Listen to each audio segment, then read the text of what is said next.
चढाई करताना पाहायला मिळतो।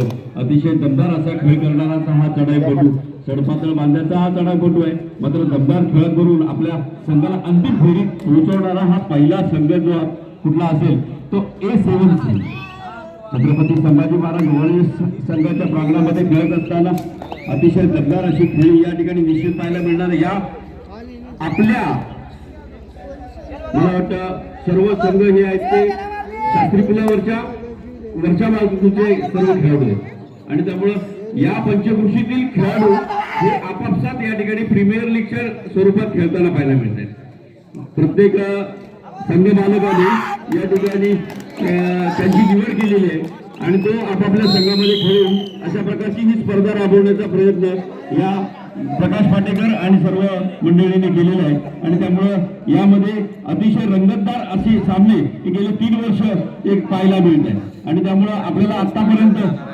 आजूबाजूला बघितलं तर फार मोठ्या प्रमाणात जी गर्दी पाहायला मिळते त्याचं कारण असं आहे की या संपूर्ण पंचकृषीतील खेळाडू या स्पर्धेमध्ये सहभागी होत आहेत आणि ते एकत्र खेळत आहेत। गावागावातले खेळाडू एकत्र ज्या वेळेला खेळत होते तेव्हा तो गाव म्हणून खेळत होते, यावेळेला पंचकृषी म्हणून या ठिकाणी खेळला जातोय, कसबा प्रीमियर लीग म्हणून खेळली जाते आणि त्यामुळे या स्पर्धेची रंगत ही फार मोठ्या प्रमाणात आहे आणि त्यामुळे या स्पर्धेतील प्रत्येक सामना हा अतिशय दमदार असा सामना होत असतो। दरम्यान सुरेश राळे या ठिकाणी पाहायला मिळतोय, अतिशय खोलवर चढाई करून दमदार खेळी करण्याचा प्रयत्न त्याचा या मैदानावरती पाहायला मिळतोय।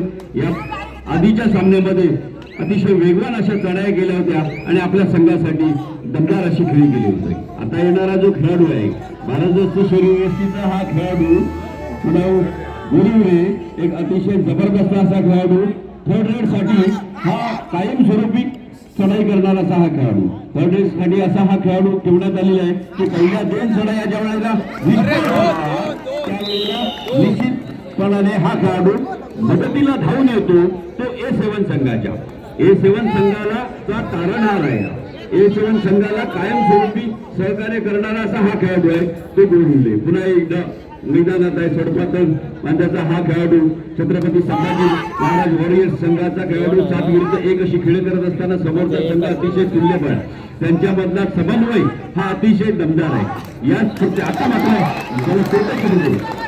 टोटच ज्याला म्हणतो तो अतिशय सुरेख असा देखणा असा टोटच केलेला आहे की जेणेकरून प्रत्येकाला तो टच दिसलेला आहे। या ठिकाणी सराव सुद्धा हा त्या ठिकाणी केला जातो। काही जण बल्लेवाडीत करतात, काही जण या ठिकाणी आपल्या इथे करतात, काही जण अंतरुळीच्या भागात करतात। अशा प्रकारे प्रत्येक संघ त्या बाजूला आपले सगळे खेळाडू बोलून त्यांचा सराव हा केला जातो। साधारणतः 7-8 दिवस सराव केला जातो आणि त्यामुळे अशा प्रकारची खेळी आपल्याला पाहायला मिळते, अशा प्रकारचं सूत्ररक्षण आपल्याला पाहायला मिळतं। एकाएकी उठून या ठिकाणी निश्चित आलेले नाहीत खेळाडू, त्यांनी वारंवार सराव केलेला आहे, त्याच्यासाठी मेहनत घेतलेली आहे अच्छा आणि त्यामुळे असे तुल्यबळ संघ आपल्याला पाहायला मिळतात, असे दमदार अशी खेळ करणारे संघ आपल्याला या ठिकाणी पाहायला मिळतात। अतिशय वेगवान अशी चढाई करणारा आणि तितकेच सांघिक पकड ज्याला म्हणतो आपण ते सुरेख या ठिकाणी करताना पाहायला मिळतात। आपली बरोबर किती चालले याकडे त्यांचं निश्चित लक्ष नाहीये, पण त्यांचं लक्ष आहे तर प्रत्येक खेळाडूच्या प्रत्येक हालचालीवर लक्ष आहे आणि त्यामुळे हे संघ या मैदानावरती आपली जबरदस्त कामगिरी करताना पाहायला मिळते। या सामन्यामध्ये या स्पर्धेमध्ये अशा प्रकारची गर्दी ही आपल्याला जी पाहायला मिळते ती निश्चित एका चांगल्या खेळाचं दर्शन या ठिकाणी घडवून देते। अतिशय सुरेख अशी खेळी या ठिकाणी करताना पाहायला मिळते। सन्माननीय राजेंद्रजी पाटील या मैदानावरती अनेक वर्ष ज्यांनी साईनाथ संघाचे प्रतिनिधित्व केलेलं आहे, साईनाथ संघाचं नेतृत्व केलेलं आहे आणि त्या संघातील अनेकविध खेळाडू विलास चव्हाण असतील, महाडिक असतील त्यावेळेचे की ज्यांनी जबरदस्त खेळ केलेला होता आणि त्यामुळे त्या खेळाची आठवण या निमित्ताने निश्चित आपल्याला होत असणार आहे की त्यावेळेचा खेळ आणि आत्ताचा खेळ यामधला फरक सुद्धा जाणवत असेल। हा जो वेगवान खेळ आत्ताचा आपल्याला पाहायला मिळतोय तेवढा वेगवान खेळ निश्चित नव्हता, आता मात्र ही बदलत्या काळानुसार हा अतिशय वेगवान असा खेळ आपल्याला पाहायला मिळतोय। दमदार अशी खेळी करण्याचा प्रयत्न पुन्हा एकदा पाहायला मिळतोय तो सडपातळ बांध्याचा हा खेळाडू 2-2 क्षेत्ररक्षण सजवलेला असताना निदान रेषा पार करून पुन्हा एकदा आपल्या प्रांगणामध्ये परतणार आहे तो जय शंभू शिवाजी सन्माननीय या ठिकाणी छत्रपती श्री संभाजी महाराज वॉरियर्स संघाच्या प्रांगणामध्ये हा अतिशय बलवान असा खेळाडू, या मैदानावरचा अतिशय ताकदवर असा खेळाडू, मात्र तितकीच सफाई त्याच्यामध्ये पाहायला मिळते। शरीराने अतिशय दमदार जरी असला तर तितकी चपळाई पाहायला मिळते. पकडीचा पात्र आता सुरेख प्रयत्न होतो आणि यशस्वी प्रयत्न होतो आणि त्यामुळे एका गुणाची कमाई होते. मात्र एका भारदस्त आणि जास्तीत जास्त गुणांची कमाई करणारा खेळाडू मैदानाच्या बाहेर होते. पुन्हा एका थर्ड रेडसाठी हा खेळाडू मैदानात आहे. एक दमदार अशी खेळी करणं निश्चित गरजेचं आहे. या सामना रंगतदार अवस्थेत घेऊन जायचा असेल, A7 संघाला पराभूत करायचा असेल तर निश्चित गुरविले सारखा संघ खेळाडू हा जास्तीत जास्त वेळ मैदानाच्या बाहेर राहणं गरजेचं आहे. आज खेळाडू जर मैदानात असेल तर थर्ड रेडसाठी आल्यानंतर निश्चित 3 गुणांची कमाई करू शकतो असा हा खेळाडू आहे. पुन्हा एकदा मैदानावर आपल्याला या ठिकाणी पाहायला मिळते की थर्ड रेडसाठी मात्र निश्चित होते ती नाणे खेळू एक महाराष्ट्र शरीर यष्टीचा खेळाडू त्याला पकडायचं निश्चित नव्हतं. पण या खेळामध्ये टाकलेवाडीतील हा खेळाडू या मैदानावरती स्वतःला आजमावताना पाहायला मिळतो. समोरचा संघ अतिशय तुल्यबळ असा संघ आहे. एक दमदार अशी खेळी करताना पाहायला मिळतोय आणि या सुरुवातीच्या काही क्षणांमध्ये थोडीशी आघाडी घेतलेला असा हा संघ समोरचा आहे आणि त्यामुळे थोडासा दबाव नाही वाटला तरी निश्चित A7 संघावर आलेला आहे. A7 संघाचे काही महत्वाचे खेळाडू जे तिन्ही महत्वाचे, कोकरा महत्वाचा, शुभम अहमद मैदानाच्या बाहेर होतोय, गुरुली मैदानाच्या बाहेर होतोय, लाणे मैदानाच्या बाहेर होतोय आणि त्यामुळे 3 महत्वाचे खेळाडू मैदानाच्या बाहेर असताना त्या तिन्ही खेळाडूंना मैदानात आणायचं असेल तर तितका दर्जेदार खेळ करणं गरजेचं आहे तो A7 संघाला. आणि जास्तीत जास्त वेळ हे 3 खेळाडू जर मैदानाच्या बाहेर राहिले तर निश्चित या ठिकाणी छत्रपती संभाजी महाराज वॉरियर्स संघ हा विजयी होऊ शकतो. छत्रपती संभाजी महाराज वॉरियर्स संघाकडे सुद्धा अतिशय अनुभवी असे खेळाडू आहेत आणि त्यामुळे या अनुभवाच्या जोरावर कशा प्रकारचा खेळ हा संघ करतो याकडे निश्चित लक्ष असणार आहे ते त्यांच्या पाठीराख्यांचं. पुन्हा एकदा एक दमदार असा खेळाडू मैदानाचा येतो A7 संघाचा. त्याला माहिती आहे की आपल्याला आपले पाठीराखीचे निश्चित या ठिकाणी पुन्हा एकदा पकडीचा प्रयत्न. आता मात्र हा चुकीचा प्रयत्न या ठिकाणी आहे आणि 2 गडी बाद करून देतो. 2 गडी बाद होतो, 2 गडी बाद होतात आणि बाद झाल्यानंतरची रिॲक्शन आहे ती बघण्यासारखी निश्चित. दोन्ही संघांमध्ये अशा रंगतदार सामना होतो की तुल्यबळ संघ समान ताकदीचे, समान कौशल्याचे आणि तितक्याच दमदार खेळणारे खेळाडू एकत्र आल्यामुळे हे सामने अतिशय रंगतदार होताना पाहायला मिळतात. पुन्हा एकदा या ठिकाणी तळपातळ बांधायचा हा खेळाडू निदान रेषा पार करून आक्रमण करतो. बोनस ऑन असताना त्याचा खेळ पाहायला मिळतो. 1-1-2-2 क्षेत्ररक्षण सजवलेला असताना पुन्हा तो आपल्या प्रांगणामध्ये परततोय. पुन्हा एकदा A7 संघाचा हा खेळाडू जो प्रत्येक वेळेला संघाच्या पहिल्या चढाईचा मानकरी आहे हा खेळाडू तो पुन्हा एकदा एक जबरदस्त असा खेळ करताना पाहायला मिळतो. एक जबरदस्त अशी खेळी करताना पाहायला मिळते. तितकाच आकर्षक केशरचना सुद्धा त्याची पाहायला मिळते. पुन्हा एकदा आकर्षक केशरचनेच्या नंतर या संघातील हा खेळाडू मैदानात जातो तो थर्ड रेडसाठी. थर्ड रेड अतिशय महत्वाची थर्ड रेड आहे. या थर्ड रेड मध्ये सर्वात जास्त महत्वाचं कोण असेल तर या खेळाडूला एखादा गुण बाद करणं गरजेचं आहे. चढाईसाठी गेलेल्या संघातील खेळाडूला या गुण प्राप्त करणं आवश्यक आहे आणि त्याला गुण न देणं हे निश्चित क्षेत्ररक्षकांचं काम आहे. आणि त्यामुळे क्षेत्ररक्षण असं सजवलं गेलं पाहिजे की त्यांनी जास्तीत जास्त वेळ त्याला मैदानात ठेवलं पाहिजे आणि अशा प्रकारचे प्रकार करायला पाहिजे. हे अतिशय सुनियोजित केलेली पकड आहे. बघता बघता तिन्ही खेळाडू मैदानात येत आहेत. ते A7 संघाचे. A7 संघ हा या संघातील या स्पर्धेतील प्रमुख दावेदार यासाठी आहे की तो कुठल्याही प्रकारचा दबाव या ठिकाणी घेत नाही आणि दबाव न घेता खेळत असताना आपल्या उर्वरित खेळाडूंना त्यांनी मैदानात आणलेला आहे आणि निश्चित आता मात्र थोडासा दबाव हा वाढलेला असणार आहे तो छत्रपती संभाजी महाराज वॉरियर्स संघाकडे. 4 खेळाडू मैदानात आहे. समोरच्या संघाकडे 7 मनुष्यबळ आहे आणि त्यामुळे या ठिकाणी या मैदानावर तशी बघितली तरी आघाडी आपण बघतोय किंवा गुणफलक बघतोय तो 4-4चा जरी असला तरी सरशी मात्र निश्चित आहे ती A7 संघाची. कारण त्यांच्याकडे 7 खेळाडू मैदानात उपस्थित आहेत आणि या समोरच्या संघाकडे 4 खेळाडू मैदानात उपस्थित आहेत. दमदार खेळी करणारा पुन्हा एकदा सुयश राळे. त्याला माहिती आहे आता मात्र आपल्याला अशी वेळ आलेली आहे की आपले जे खेळाडू मैदानाच्या बाहेर आहेत त्यांना मैदानात आणणं गरजेचं आहे. 7 विरुद्ध 1 अशी खेळी करत असताना बोनस मात्र कुणालाही मिळत नाहीये. इतकं जबरदस्त क्षेत्ररक्षण या ठिकाणी सजवलेलं आहे. या क्षेत्ररक्षकांना भेटून एखादा टेक्निकल पॉईंट बोनस गुणाचं घेणं अतिशय कठीण आहे. पुन्हा एकदा वेगवेगळ्या मैदानात आहे. या मैदानात असलेला हा खेळाडू अतिशय दमदार खेळी करण्यासाठी माहीर आहे. याला पकड होणं गरजेचं आहे किंवा या ठिकाणी एक सुरेख अशी खेळी करण्याचा प्रयत्न करणार आहे तो गुरुविले. एक दमदार असा हा चढाई उठवतो. त्याला माहिती आहे की या 30 सेकंदाच्या चढाईमध्ये एखादा गुण प्राप्त करण्यासाठी प्रयत्न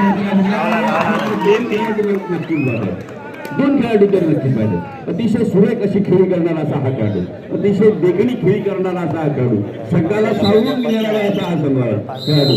संघाला अशा प्रकारचा खेळ करत असताना राळे मैदानात आहे. पुन्हा एकदा 3 नंबरने परिधान केलेला हा खेळाडू अतिशय वेगवान अशी चढाई करण्याचा त्याचा प्रयत्न निश्चित असणार आहे. त्याला माहिती आहे की अंतिम आहे. पुन्हा एकदा सुरेख अशी टच करतोय. एका गुणाची क्रमे निश्चित या ठिकाणी होणार आहे. 1 गुण तर मिळणार आहे आणि त्यामुळे बंटी मैदानात येते. 2 खेळाडू असताना तिसरा खेळाडूची साथ मिळणार आहे आणि पुन्हा एकदा गोविंद मैदानात आहे. अतिशय दमदार अशी खेळी करणारा असा हा खेळाडू त्याला वारंवार सुरेख ठिकाणी असा वापरला जातो तो संघाकडून. अतिशय वेगवान अशी चढाई करणारा असा खेळाडू, तितक्या ताकदीचा खेळाडू आणि तितकी जबरदस्त खेळी या मैदानावरती खेळलेली आहे तो या खेळाडूने. या स्पर्धेतील अतिशय दमदार खेळाडू, सर्वोत्कृष्ट खेळाडू कोण असेल तर निश्चित हा गोविंद संघ खेळाडू आहे की त्याने वारंवार अतिशय दमदार असा खेळ केलेला आहे. पुन्हा एकदा सुरेश राळे मैदानात आहे. राळेवाडीतील हा खेळाडू निदान रेषा पार करून आक्रमण करताना पाहायला मिळतो. उंचपुरा असा हा खेळाडू की ज्याने मागच्या सामन्यामध्ये सुद्धा अतिशय दमदार अशी खेळी केली होती आणि या सामन्यामध्ये संघाला मात्र अशाच प्रकारच्या खेळाची गरज आहे. पुन्हा एकदा बोनस घेण्याचा प्रयत्न करतोय. थोडासा बोनस ऑफ असलेला पाहिल्यानंतर बोनस घेण्याचा हा त्याचा प्रयत्न होतोय, पण मात्र त्याला दाद देत नाहीयेत आणि त्यामुळे बोनस न मिळता पुन्हा एकदा माघारी परततो आणि आता पुन्हा येतोय तो पुन्हा घडवले. घडवले एक असा जबरदस्त खेळाडू आहे की त्याला वारंवार चढाई करण्याची संधी या निमित्ताने दिली जाते या संघाकडून, कारण त्याला माहिती आहे की हा अंतिम सामना आहे. आता मात्र विश्रांतीची गरज नाही, आता मात्र दमदार अशा खेळी करण्याची गरज आहे आणि त्यामुळे सतत आपल्याला गुणविले चढाईसाठी जाताना पाहायला मिळतो. या संघातील एक नामवंत खेळाडू, या संघातील एक यशस्वी खेळाडू, या संघाला अंतिम फेरी घेऊन जाणारा असा हा खेळाडू आणि त्यामुळे कसबा प्रीमियर लीगचा मानकरी कोण होणार ते थोड्या वेळात आपल्याला कळणार आहे. पुन्हा एकदा सुरेश मैदानावरती फार मोठा फरक या ठिकाणी पाहायला मिळत नाही. एका गुणाचा फरक आहे आणि त्यामुळे एका गुणाची फरक हा किती वेळ टिकून राहणार आहे की ही वाढत जाणार आहे आणि हा सामना हे 7 संघ जिंकतोय की छत्रपती संभाजी महाराज वाडी संघ जिंकतोय हे थोड्याच वेळात आपल्याला या ठिकाणी करणार आहे. पुन्हा 2-2 क्षेत्रक्षण सजवलेलं असताना अतिशय दमदार अशी खेळी पाहायला मिळते ती सुरेश राळे त्याच्याकडून वारंवार चढाई होत आहे आणि वारंवार चढाई झाल्यानंतर पुन्हा एकदा आता मात्र सुपर टॅकल ऑन आहे आणि 3rd रेडसाठी आलेलं आहे. यावेळेला मात्र काहीतरी घडामोड नक्की करणार. एक तर गरीबाद होणार आहे, एक तर गरीबाद नाही झाला तर निश्चित या ठिकाणी 2 गुणांची कमाई होणार आहे. मात्र 2 गुणांची कमाई होते ती आता मात्र A7 संघासाठी आणि शेवटचा खेळाडू मैदानात आहे. शेवटचा खेळाडू मैदानात आहे आणि त्याला सुद्धा या ठिकाणी 3rd रेड आहे आणि 3rd रेड असल्यामुळे त्याला गुण घ्यावा लागणार आहे किंवा तो बाद होणार आहे आणि त्यामुळे आता मात्र या संघाची स्थिती काय होणार आहे ते थोड्या वेळात आपल्याला कळणार आहे. 1-1-1-2-2चं क्षेत्रक्षण ठरवलेलं असताना सुरेखाची खेळी करताना या ठिकाणी पाहायला मिळते. आता मात्र येत नाही आणि 1+2 एकूण 3 गुणांची कमाई होते.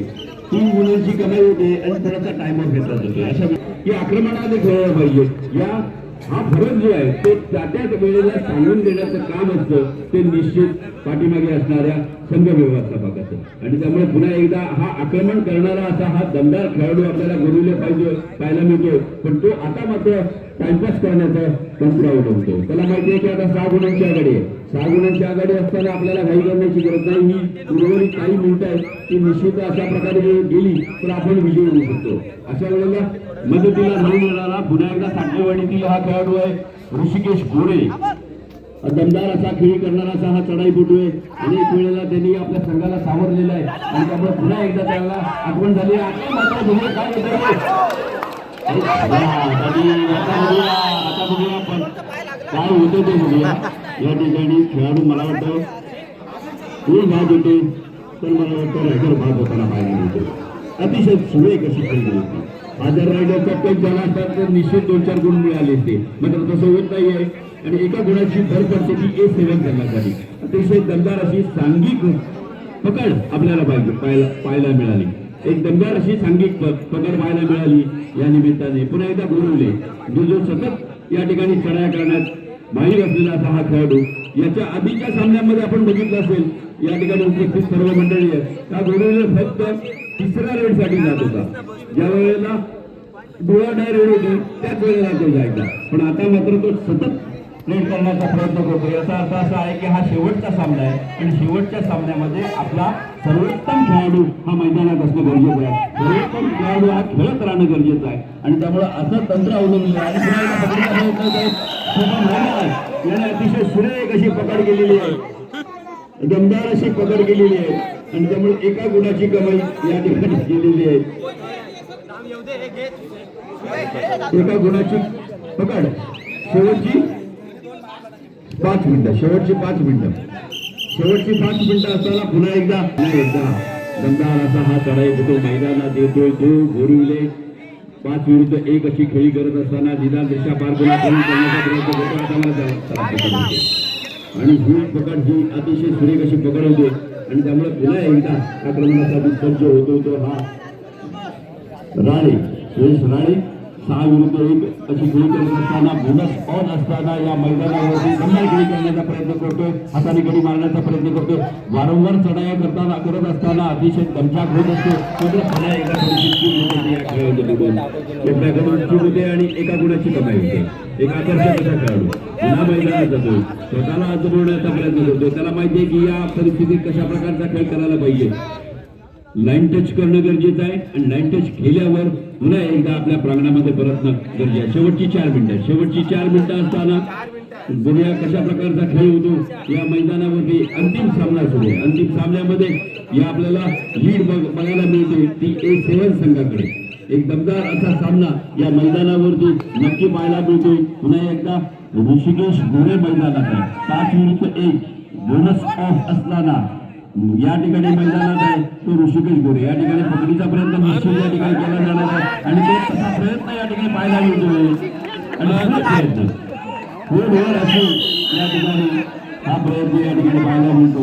एका गुणाची कमाई होती, एक गुण मिळतो तो A7 संघाला.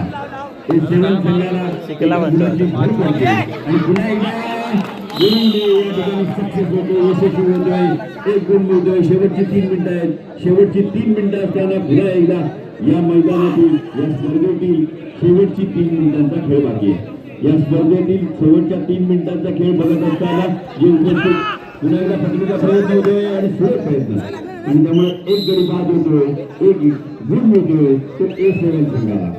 या गुणफलकामध्ये सर्वात वरच्या स्थानावर असलेला संघ कोणता होता तो A7 संघ आणि तशाच प्रकारचा खेळ त्याने अंतिम सामन्यात सुद्धा करण्याचा प्रयत्न केलेला आहे. A7 संघ हा टॉपर होता आणि तो टॉपरच राहण्याच्या दृष्टिकोनातून या ठिकाणी वाटचाल करताना आपल्याला पाहायला मिळतोय. एक दमदार अशी खेळी करताना पाहायला मिळतोय.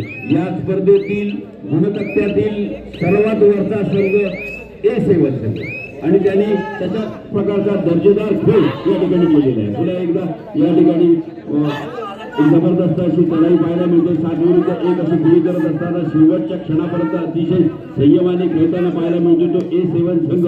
एक दमदार अशी खेळी करताना पाहायला मिळतो. एक सांघिक खेळाचा उत्तम असा नमुना पाहायला मिळतो. कबड्डी हा खेळ हा वैयक्तिक खेळ निश्चित नाही, हा सांघिक खेळ आहे आणि या सांघिक खेळामध्ये अतिशय दमदार खेळी करण्यासाठी प्रत्येक खेळाडूकडे लक्ष असणे गरजेचं आहे. पुन्हा या ठिकाणी बोरिवले सक्सेस होतोय. शेवटच्या क्षणी 2 गुणांची कमाई करतोय आणि शेवटचे काही 1 मिनिट आहे. शेवटचे 1 मिनिट असताना पुन्हा एकदा ऋषिकेश या मैदानावरती आणि आता मात्र विजेतेपदाकडे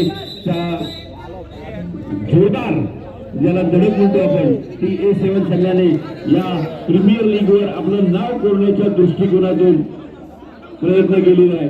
आता मात्र एक दमदार असा खेळाडू संधी दिलेली आहे दृष्टिकोनाला.